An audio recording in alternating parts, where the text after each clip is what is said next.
Welcome to the AI Applied podcast. I'm your host, Jaden Schaefer. Each week, I cover breaking AI news, tools, and interview experts giving you actionable tips on applying AI into your career, job, workflows, and life.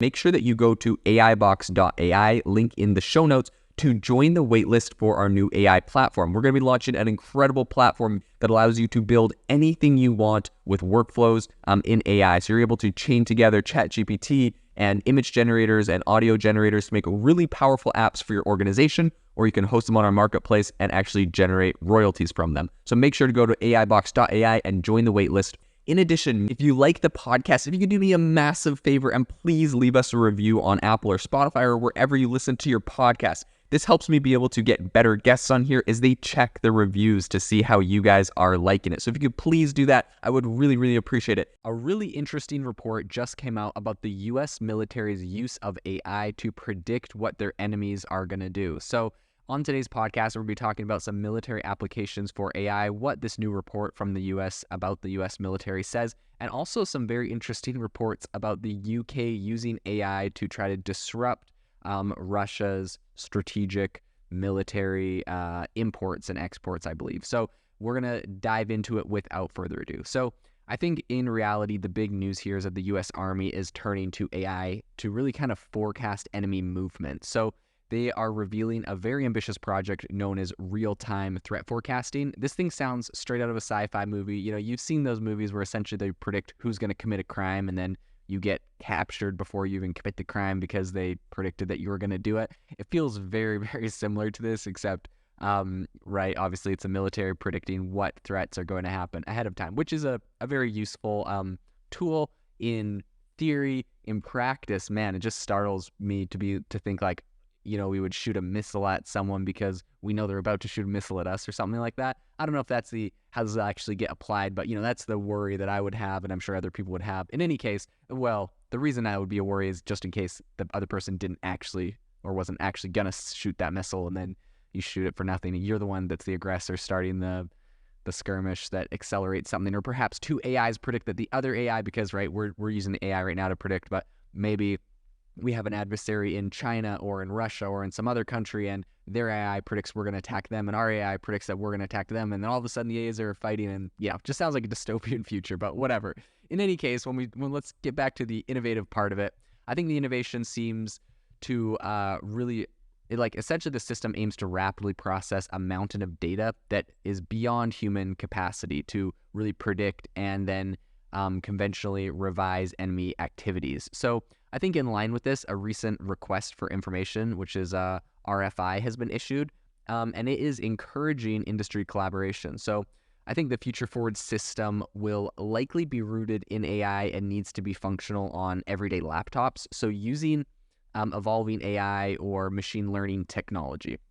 Beyond this initiative, I think there is a concern that human intelligence analysts might be overwhelmed by the increasingly intricate landscape of warfare. And based off of what the military is currently saying, they really visualize the future battleground as a whole bunch of robots, autonomous systems, AI-enabled deceptions, soldier machine teams, and self-organized intelligence networks. So reflecting on the 2020 Nagorno-Karabakh war, where Armenia's traditional tanks, I also know and apologize for butchering the pronunciation of that, but essentially Armenia's traditional tanks were completely decimated by Azerbaijan's advanced drones, and the ever-evolving drone warfare that we see in Ukraine. I think based off of all of that, I think it's really clear that the military has to adopt and adapt very quickly. They have to adopt AI and they have to adapt quickly. Now, of course, I've already mentioned, you know, the fact that I think a lot of this is quite dystopian, but regardless, I think it's going to happen. So the U.S. military intelligence, I think, can no longer really bank on an enemy following a consistent modus operandi.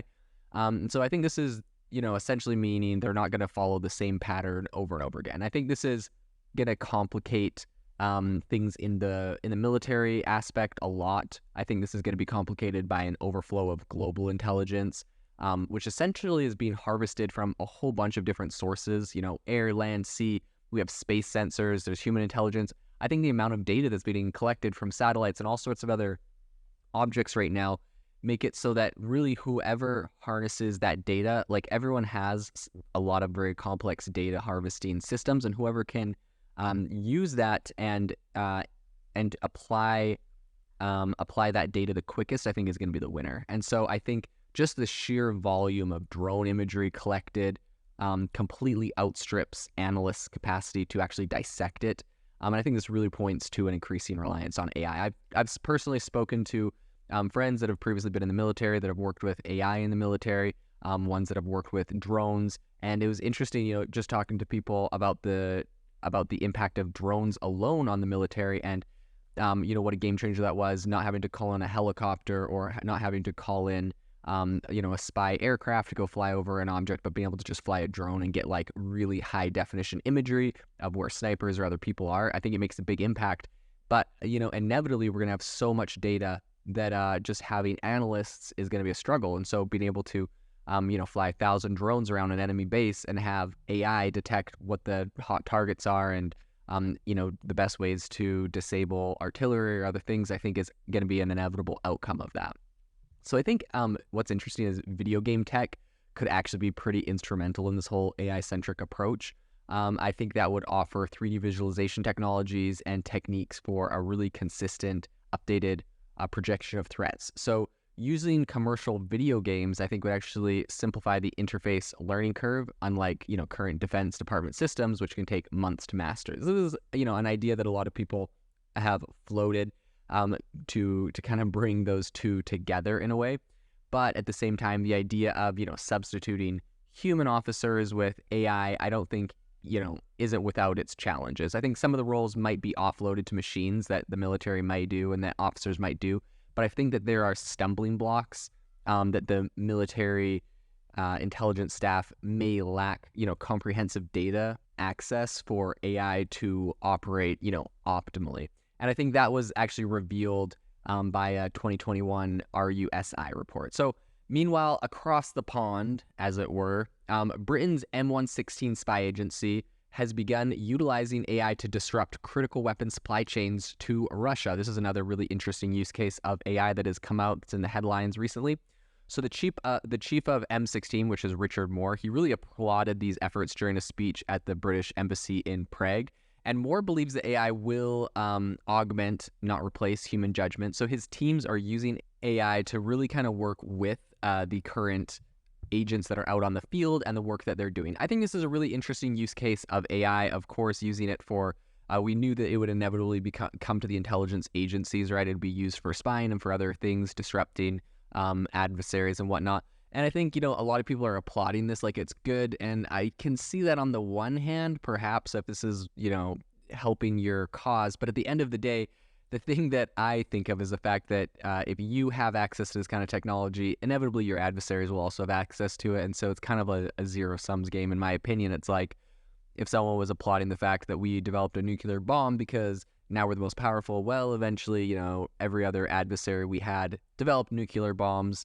And there's obviously a lot of ethical dilemmas that come with that. And so I think at the end of the day, and I know people think I'm like, you've been using a hyperbole or exaggerating, but like this isn't an exaggeration. When we're talking about the use of AI in the military, I think specifically there is some pretty massive implications for this and, using it for intelligence and whatnot. So it's going to be an interesting area to follow.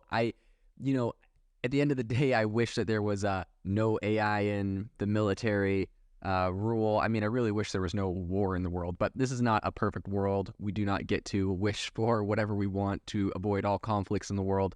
As much as that would be amazing, it's not going to happen. So I think at the end of the day, we really just have to focus on developing the most powerful technology, the most powerful software. And I think this is going to be a very interesting space to follow. If you are looking for an innovative and creative community of people using ChatGPT, you need to join our ChatGPT creators community. I'll drop a link in the description to this podcast. We'd love to see you there, where we share tips and tricks of what is working in ChatGPT. It's a lot easier than a podcast, as you can see screenshots, you can share and comment on things that are currently working. So if this sounds interesting to you, check out the link in the comment. We'd love to have you in the community.